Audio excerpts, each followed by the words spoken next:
guys, really big day today. Big Al's Aquarium in Ottawa just reopened, so that's where we're gonna go today. They had a big advertisement on their website, but the reason I was on their website is because I'm getting black sand. And I'm getting black sand because I'm hardscaping this 40-gallon aquarium, which is still cycling right now. I haven't done any water tests on it, but I don't think there's really a need to because there's no way that it's been fully cycled in just 1 week.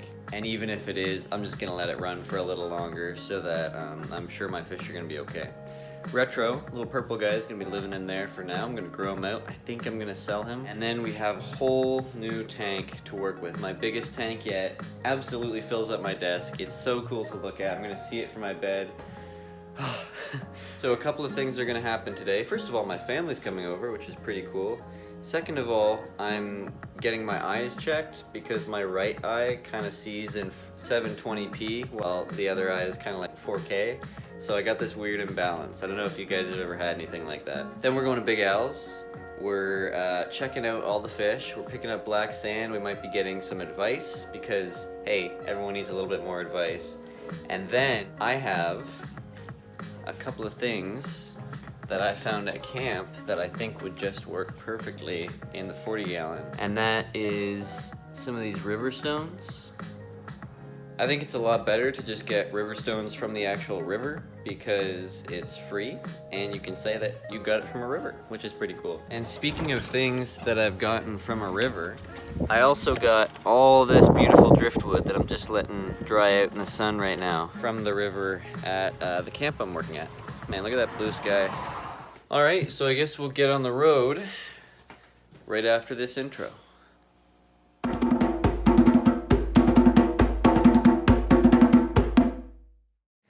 In the doctor's office, getting my eyes checked on that thing right now. One eye's definitely off, but we'll see what the diagnosis is. Hey guys, I'm just about to head home now. The optometrist appointment went well. Turns out the only glasses that I need are these. Also just came out of the aquarium. Super cool stuff in there. A lot of footage that I'm going to show you guys next.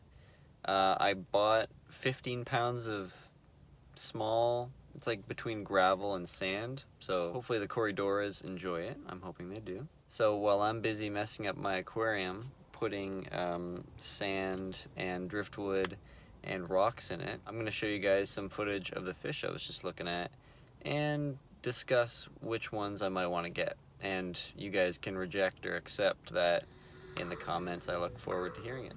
And here we are at the aquarium, or you guys are. I'm sitting at home recording this.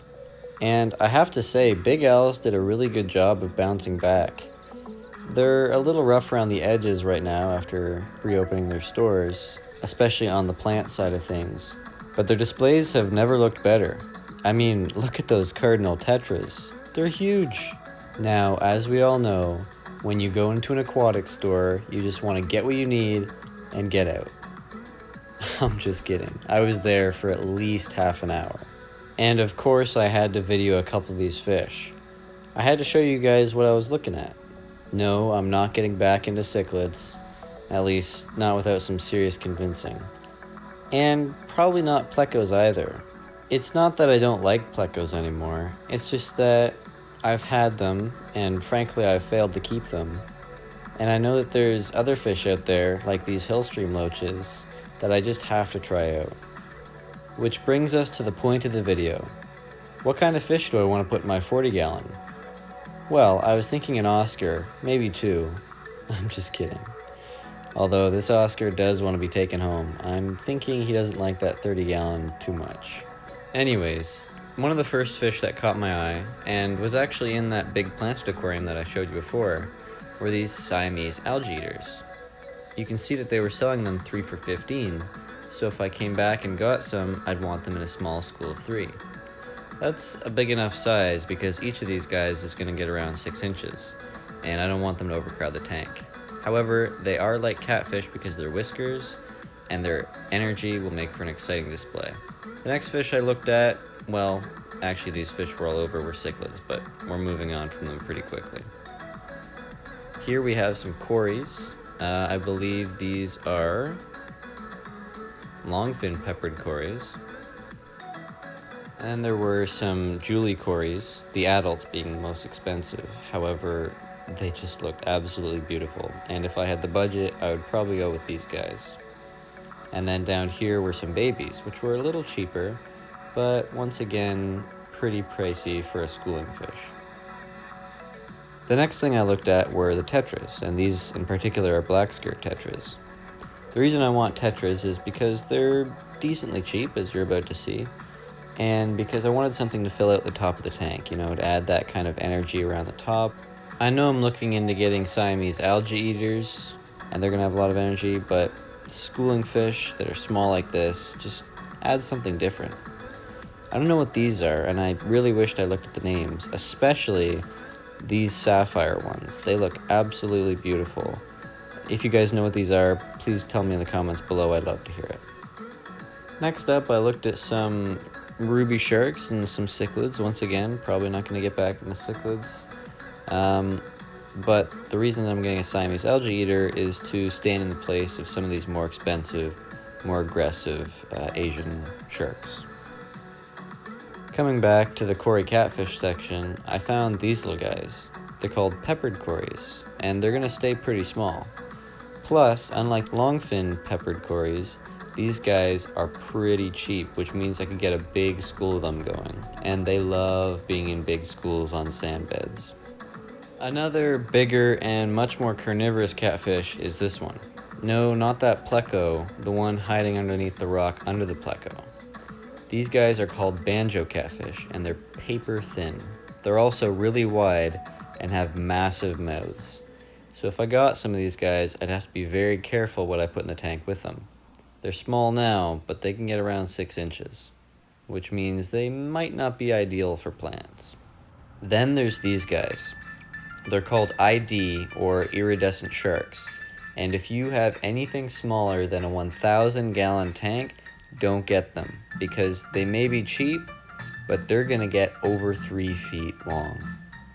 Then there's these guys, the Mistus catfish. They look really cool, but I can't find any information on them. If you guys know if they would be a good idea for a 40 gallon, please let me know. However, there is one thing that they might not be able to replace.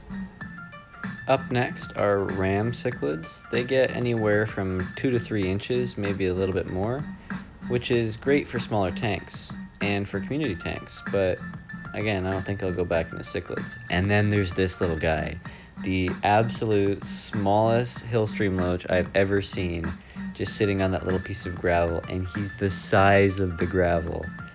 If I got one of these guys, and I'm really thinking I want to, I'd have to get a baby with it, because it would just be the cutest thing swimming around in the tank. $14 though, so I'd probably only get one. And this is a lot of the other catfish's competition, these twig catfish. Once again, $15 each, so pretty expensive, but they would just look so cool on the driftwood that we have set up in there already. Hey guys, welcome back to me struggling to prepare aquarium sand. I'm just gonna let this play out without commentary and have some music in the background as you silently judge me.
Next were these river stones, and I had a problem with a couple of them. For instance, this one, which I could break in half with my fingers.